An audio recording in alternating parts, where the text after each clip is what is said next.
Hello everyone and welcome back to TowerGate. It is TowerGate Day 383, March the 29th, 2018, Thursday. Thank you so much for tuning in. Okay, let's get right to the news today.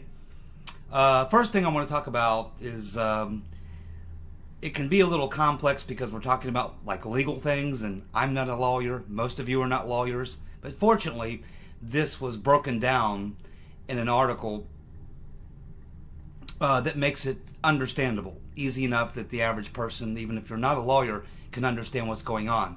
So don't be too frightened as I delve into this for just a moment. And what I'm talking about is what occurred yesterday with Paul Manafort's lawyers filing a motion to have all the charges dismissed. All the charges against him dismissed. These charges range from failure to register as a foreign agent to money laundering, tax evasion, various types of financial crimes are what Manafort is looking at. Now, here is what the motion is basically saying that his lawyer filed, and it's very good. And Jeff Sessions should be paying close attention. Here is the argument, and it's a good one. When Jeff Sessions recused himself from Russia-related investigations, which would be Russians meddling in the election, possible collusion between Trump and his campaign, members of his campaign, with Russians, or anything in that general realm of Russia-related investigations. When Sessions stepped back from that and recused himself, and he turned that over to Rodenstein. But that is all that Sessions recused himself from. Sessions did not recuse himself from financial crimes, tax evasion, failing to register as a foreign agent, or any of these things. The only thing that Sessions recused himself from was Russia-related investigations. And so he went to Rodenstein and said, you will have to handle things related to Russia. So Rodenstein appoints Mueller. But the only thing that Rodenstein had the authority to bestow upon Mueller to investigate is Russia-related matters, because that's all Sessions recused himself from. So Manafort's attorneys are making the argument that the charges brought by Mueller against Manafort should be thrown out because Rodenstein never had the authority to transfer that authority to Mueller to look into things such as financial crimes, tax evasion, whatever, money laundering, any of that.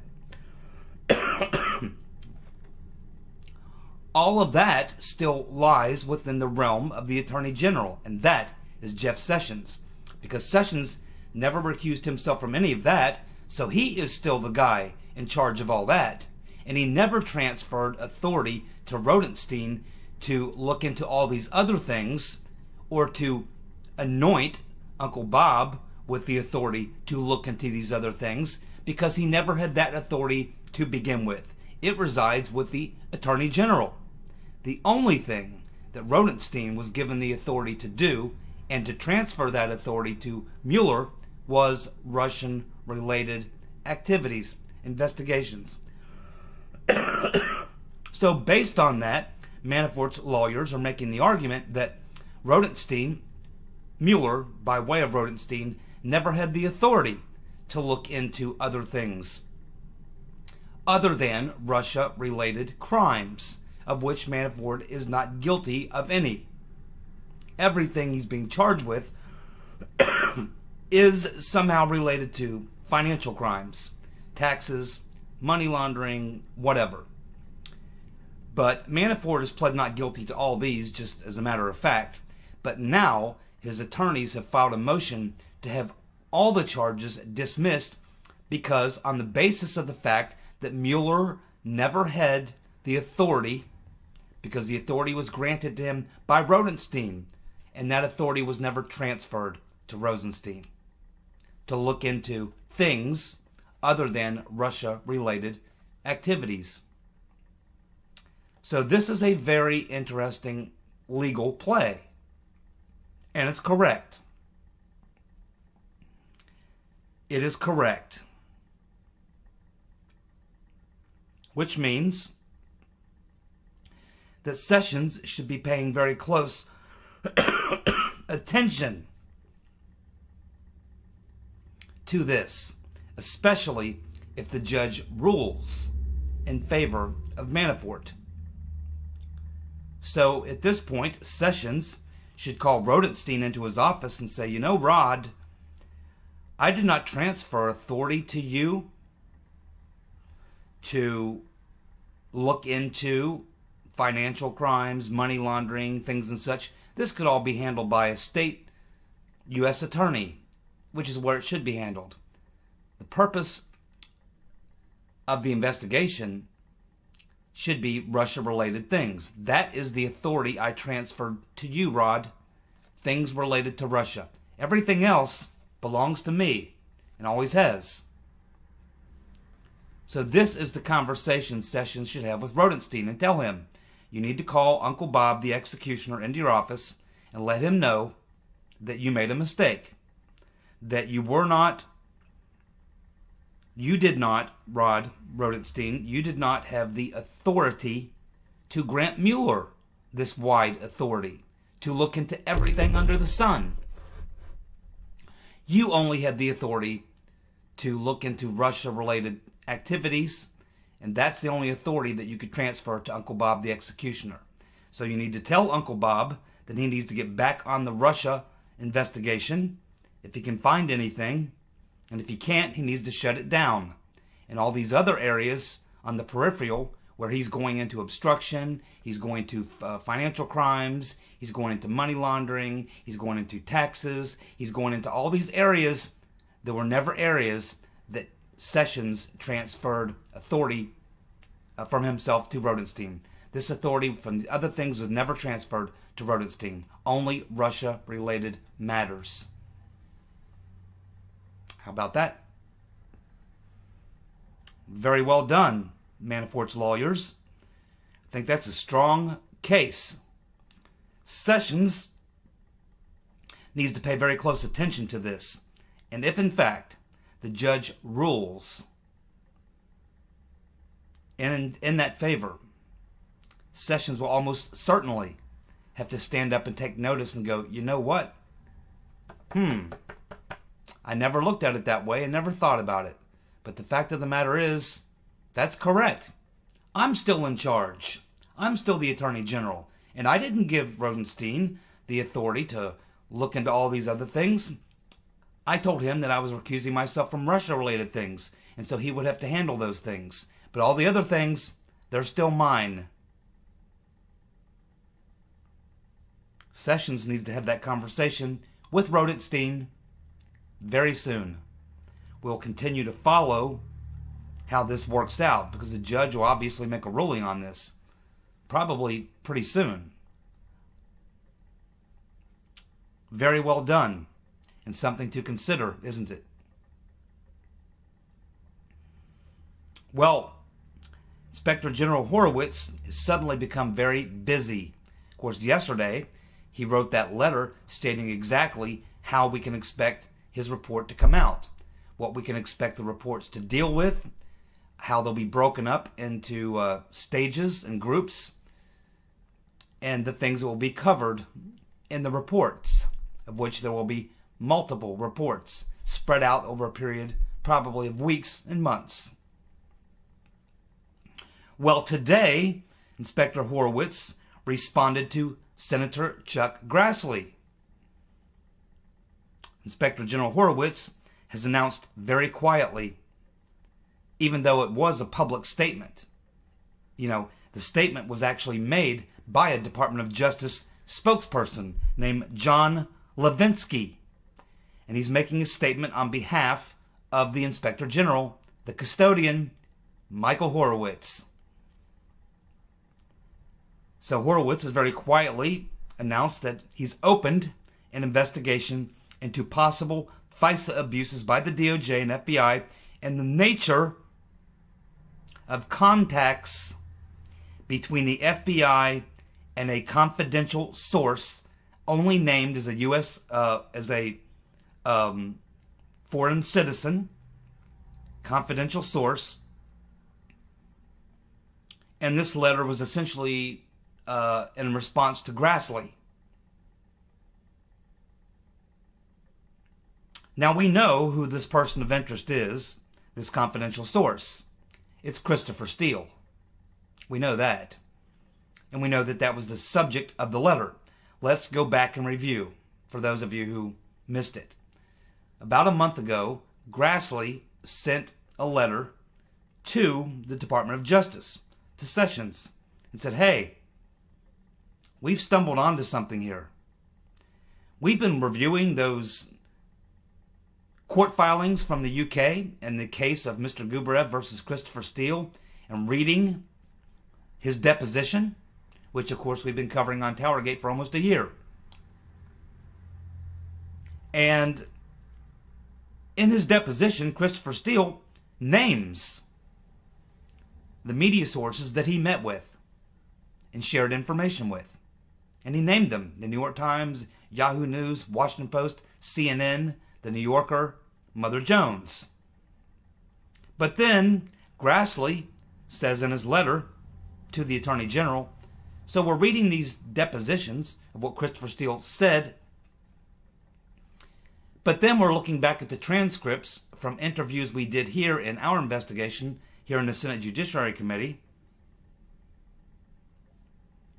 and we had discovered from testimony from our witnesses, I assume he's talking about FBI or DOJ officials who they interviewed, and he says there seems to be a conflict here because according to the testimony we were given, the FBI is basically saying that Christopher Steele did not admit to sharing information with media sources. He did in his deposition, but according to the FBI or DOJ people that Grassley's committee interviewed, they did not say that. They said, no, Steele has never admitted to sharing information with media organizations. Now keep in mind when all this was done. It was back in early summer 2017, maybe like late spring. We don't know the exact date of when these interviews were and who they were with, but we know they were FBI or DOJ officials. So we have a conflict. So Grassley sent the letter to Sessions and said, hey, we got a problem. It appears from the deposition and from the transcripts of our investigation that somebody is lying, and we assume it's Christopher Steele. Therefore, he should become the target of an investigation for lying to the FBI. Now, this is all a game that Grassley is playing with the FBI and the DOJ, because Grassley doesn't believe that at all. Grassley believes that Christopher Steele probably told the FBI or the DOJ or whoever that he was sharing information. He told them the same thing that he said in his deposition. Why would he say something completely different? Why would he incriminate himself? He knows that the court filings in the UK are public. You can read them in a PDF file. That's where I read them from. I've been reading them from there since October of, 2017? Even before that. So this is a little bit of a setup on the part of Grassley. And so, what he wants is the actual transcripts of the actual interviews, the 302s, is what he wants. That's what he's subpoenaed. And so he had requested this to Jeff Sessions. He said, hey, we got a discrepancy here, we got a problem. Christopher Steele obviously lied to you guys, even though Grassley doesn't believe that. Grassley believes Steele probably did tell them. Same thing he said in his deposition, that he did share information with media organizations, which means the FBI is lying. So, Sessions has obviously taken this information and discussed it with Horowitz. And that's what this letter today and this statement from the DOJ spokesperson, John Levinsky, is referring to. He's referring to the fact that the IG has now decided to look into that and see who was lying. Was it Christopher Steele telling the FBI something different than he told the attorneys for Mr. Gubarev in his deposition? Or did he tell them the truth? And here's the problem for the FBI. When the FBI went in front of the FISA court, their source to get the FISA warrant was Christopher Steele and his dossier. Now, if they would have admitted to the FISA court that Christopher Steele had shared information with the media, then they would not be able to use that as evidence to get a FISA warrant, because it would disqualify their source. If your source is giving you the same information, they're giving the media the same information they're giving you to get a secret FISA warrant, it's a disqualifier. So the FBI couldn't go to the FISA court and say, yeah, well, we got this source.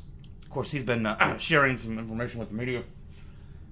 They couldn't do that. It would be a disqualifier, and the FISA court judge would have said, oh, sorry, your witness has shared information with media? No, sorry, that's a disqualifier in the FISA court. Can't do that. Sorry. So what did they have to do? They had to lie. That's right. And what else might they have done? They may have altered the 302s of their interview with Christopher Steele. Whether or not, now, Inspector Horowitz himself or his team cannot interview Christopher Steele. But if there is a grand jury impaneled and a special prosecutor, that special prosecutor could certainly go over to the UK and interview Christopher Steele and find out what he did say, to see if those 302s regarding the interview with Steele were changed or modified. So this is what this is referring to. This is the response to Charles Grassley's request for an investigation into whether or not Christopher Steele lied to the FBI, or whether the FBI lied to the FISA court and possibly changed the 302s. That's what Grassley is getting at. And now Horowitz has accepted the challenge. He has now accepted Grassley's challenge. And this statement by this DOJ official today confirms it, that Horowitz is going to respond to Grassley's letter. He sees the same thing. Horowitz is probably saying, you know, Chuck, you're right. I've looked at that deposition. I know what Steele said. We all know he talked to the media. That's not in question. What is in question is whether or not that's what he said to the FBI. And what may also be in question is if he did admit to the FBI exactly what he admitted in his court deposition, which you would assume he would. Why would he perjure himself? He's not stupid. He knows both things are on the record. So, he probably told the FBI the truth. But, if he did tell them that, then they would not be able to go into the FISA court and use him and his work to get the FISA warrant. So, the only thing they could do was hide it from the FISA court and not mention that Steele had been sharing his information with the media, and to make sure there was no paper trail, they may have had to alter or change the 302s to reflect something different than what Steele said. And that's what Grassley wants to know. What did Steele tell the FBI? Did he lie to them? Or did he tell the truth? And that's what Horowitz is now going to dig into. I thought you might enjoy that. I know I did. We talked yesterday about the Missouri Senate race with the odious Claire McCaskill, who's on record being a strong supporter of the Rotten Reverend all throughout the 2015-2016 campaign. But now she is trying to distance herself from the Rotten Reverend, and I don't blame her. So what is she doing now? Because the commercials that are going to be running are going to be showing McCaskill out there supporting the Rotten Reverend Clinton. Complete 100% support. Telling everyone how great Hillary is and why they should vote for her. While at the same time, you're going to get all those quotes from the Rotten Reverend Clinton, all those things she's been saying over the past several months, and she's going to keep saying them. She's not going to stop. They're going to have even more sound bites by the time September comes around. And so McCaskill knows that this is going to be very damaging to her. She cannot extricate herself from the Rotten Reverend Clinton. Oh, no, no, no. They might as well be sharing a colostomy bag. They might as well be. She's stuck to the Rotten Reverend Clinton. Can't break away from it. So what is her next move? She's bringing in Barack Hussein Obama. She's bringing in Obama. Now this will be funny as we see Obama starting to get himself mixed up in the 2018 elections, going out and campaigning for people. All this as we are about to start getting bombshell information from the Inspector General, which will be followed by a special counsel, which is eventually probably right around the time of late summer, early fall, just before the 2018 election. It's all going to be out in the open by then that Obama and his administration, coordinating with the Rotten Reverend Clinton campaign to fix her email investigation and to run a frame-up operation on Trump. McCaskill's relying on the Rotten Reverend Clinton and Obama, and both of them are going to be squarely in some hot spotlight by late summer, early fall of 2018. Looks like disaster looming for McCaskill to me, and her opponent and she are in a pretty close race right now. Trump carried Missouri. I'm predicting McCaskill loses in her bid for re-election in the Senate. I'm predicting the Republicans pick up that seat in the Senate in Missouri. Thanks, Reverend, for all your help. And you, Mr. Obama, you too better lawyer up. Because ultimately, every bit of this lands right on your front doorstep. Right there. It all lands right there, Obama.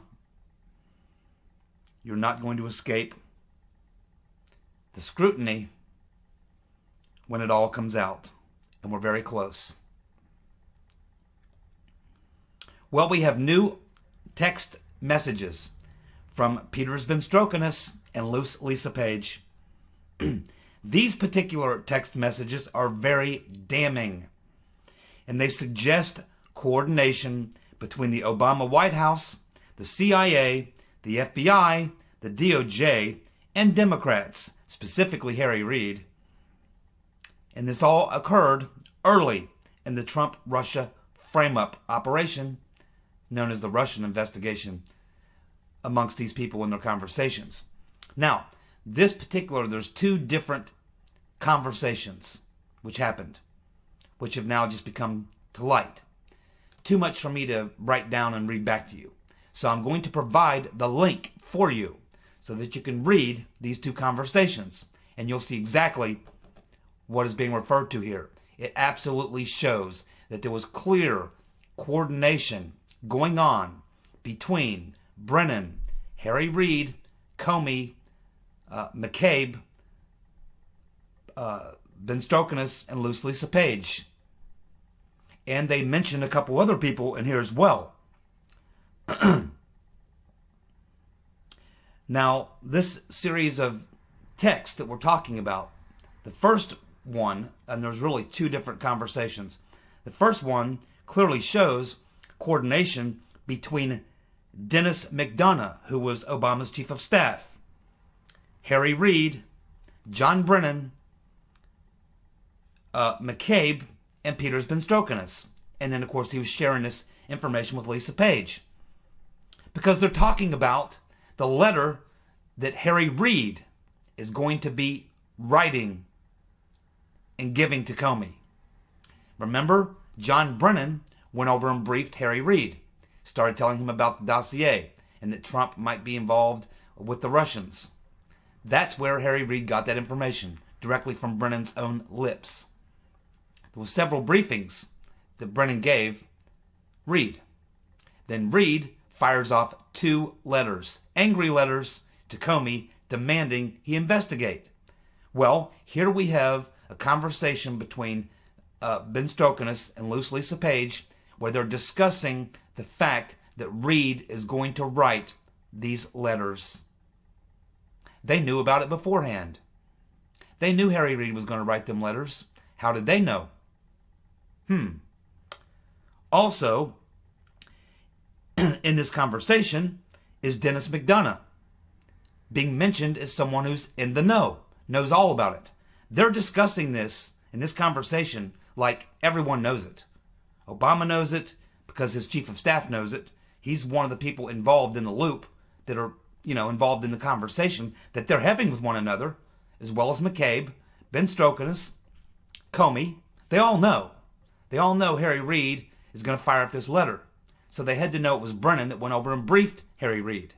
They're all in this cabal together. And you can see from the conversation, if you choose to read it, I'll leave the link for you so you can read these 2 conversations. You can clearly see that they're discussing events that they know are going to happen. And they're name dropping of the people who are in the loop in this conversation about what's going to happen. They're talking about what's going to happen before it happens. And they're name dropping of the people who know. And if Obama's chief of staff, Dennis McDonough, knows about it, Harry Reid knows about it, obviously, Brennan obviously knows about it, Page and Strzok know about it, McCabe knows about it, James Baker knows about it, and Rybicki knows about it. They're all discussing it, which means Sally Yates had to know as well. And if Sally Yates knew, Bill Priestap knew. This entire thing clearly shows, when you read these 2 conversations, clearly shows that this entire cabal was very closely coordinated. They knew exactly what they were doing.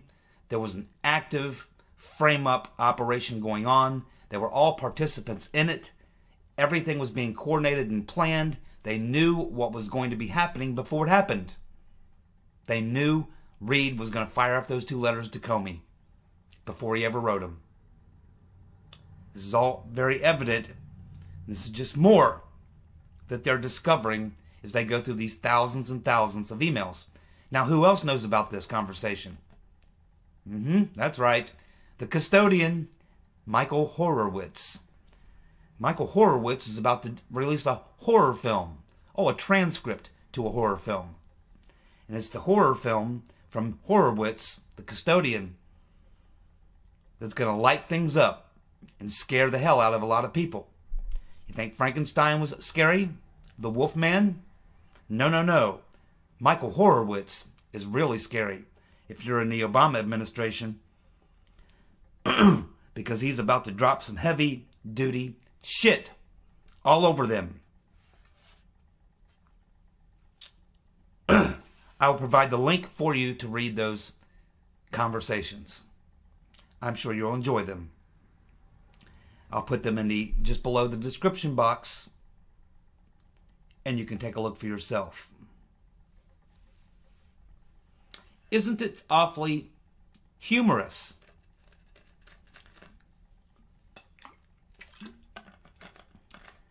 that Stormy Daniels is going to sue Trump's lawyer, Michael Cohen, for defamation? Ha ha! How funny is that? You're a porn star who just got finished with your Make America Horny Again tour, and you're going to walk into a courtroom and claim somebody defamed you. I think that the entire courtroom will bust into open laughter. You're a porn star and you're going to claim that you've been defamed or slandered, you've had your character or integrity questioned. Well, certainly we wouldn't want to question the integrity of a porn star, would we? Yes, I think when you're a porn star, you pretty much slander yourself. You pretty much defame yourself by your own actions. You're a porn star. Let's face it, not that I have anything against it. I guess it's an honest way to make a living. But you cannot go out and be a porn star and then go into a court and claim that you've been defamed when your life's work is quite defaming. It should give the courtroom a very good laugh. We'll see how that goes. Something else.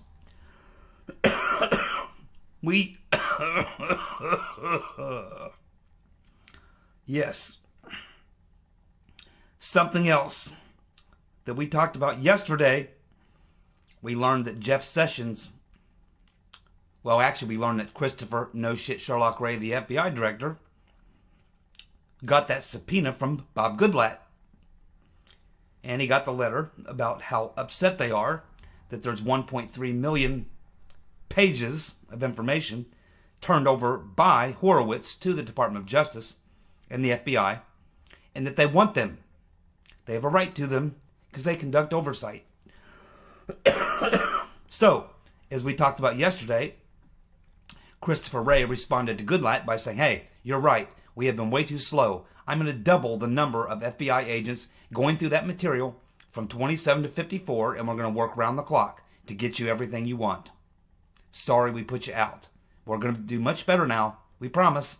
Well, we're learning why Christopher Wray did that. And it appears that the reason he did that is because Sessions went over and paid him a visit and apparently chewed his ass. Said, look, this constant stonewalling, on and on and on, stopping now, Chris. Goodlatte wants the damn 1.2 million pages. Give them to him. It can't possibly take that long to go through these documents. They should be getting thousands and thousands of new documents every day. They're not getting anything. It's been going on for too long, Chris. You better clean it up and fix it now. And that's apparently what happened. Jeff Sessions apparently went and chewed on Christopher Wray's ass and told him to get busy and start producing those documents. It's apparently what happened.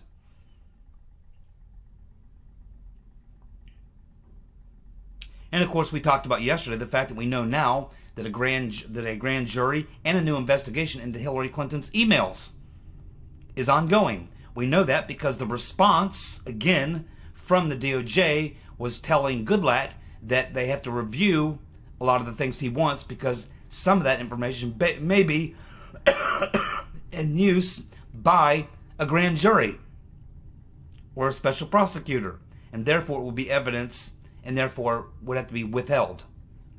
So we learned that yesterday as well. We also learned that a judge has ordered the State Department go back and really try to find those rotten Reverend Clinton Benghazi emails. And they're talking about all these emails from a federal judge. Judge Amat Mehta has ruled that the State Department has not fulfilled its obligation to produce Hillary Rodham Clinton's emails from the State Department relating to the Benghazi scandal. They want every email from Abaddon, Cheryl Mills, and Jacob Sullivan, as well as the rotten Reverend Clinton herself. And this comes as a result of a Judicial Watch case that was brought about 6 months ago. There you go. Thanks for tuning in. Out of time. See you.